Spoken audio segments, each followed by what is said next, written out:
ইয়েমেনের হুতিদের নিয়ে একটা বড় খবর আসছে যে ইয়েমেনের হুতিরা এই সংগঠনটি ব্রিটেন এবং আমেরিকার উপরে যে পরিমাণে হামলা করছে, যে ক্ষয়ক্ষতি হচ্ছে, সেই ক্ষয়ক্ষতির পরিমাণ লুকাচ্ছে আমেরিকা এবং ব্রিটেন। এবং হিজবুল্লাহ লেবনান সীমান্ত থেকে প্রচুর পরিমাণে রকেট হামলা চালিয়েছে ইসরায়েলের পাঁচটি সেনাঘাঁটি লক্ষ্য করে, এবং পাঁচটি পুরোপুরিভাবে ধ্বংসরূপে পরিণত হয়েছে এই সেনাবাহিনীর ঘাঁটি। গাজার অবস্থা বিশালভাবে খারাপ হওয়ায় গাজায় যখন রাফা ক্রসিং থেকে যতটুকু সহায়তা যাচ্ছে সেগুলোর উপরে উপরে গাজার বাসিন্দারা তারা বিশালভাবে, এমনকি ঝগড়া লড়াই করার মতো অবস্থায় তারা তাদের খাদ্য সামগ্রী নিচ্ছে। কিছু করার নেই, কি করবে তারা।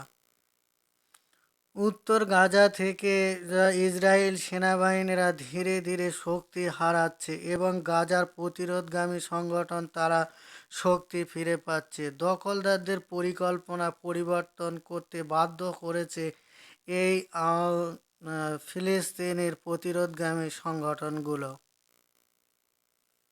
এমনকি প্রতিরোধ যোদ্ধাদের সাথে কয়েক ঘন্টা যুদ্ধ সংঘর্ষ হতে হতে দুজন যুবককে দখলদার বাহিনী আটকানোর চেষ্টা করে, কিন্তু তাতেও ইসরায়েল সেনাবাহিনী ওতেও ব্যর্থতামূলক।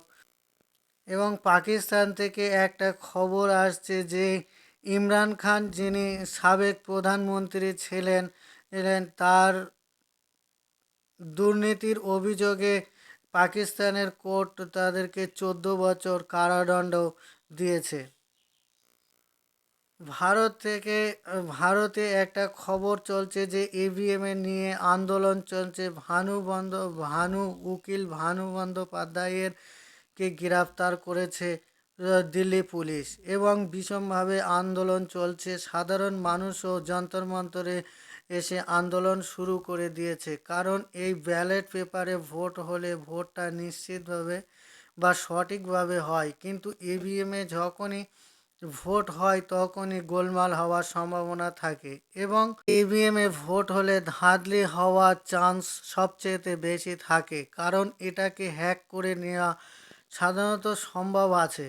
এই জন্যই ভারতীয় জনগণ সকলেই চাচ্ছে যে এই ইভিএমে ভোট না হয়ে এটা ব্যালট পেপারে হওয়া দরকার, এবং অনেক সুপ্রিম কোর্টের উকিলদেরকেও দিল্লি পুলিশ গ্রেফতার করেছে। সাধারণ মানুষও আন্দোলন করছে, তাদেরও উপর পুলিশ তার প্রভাব বিস্তার করছে।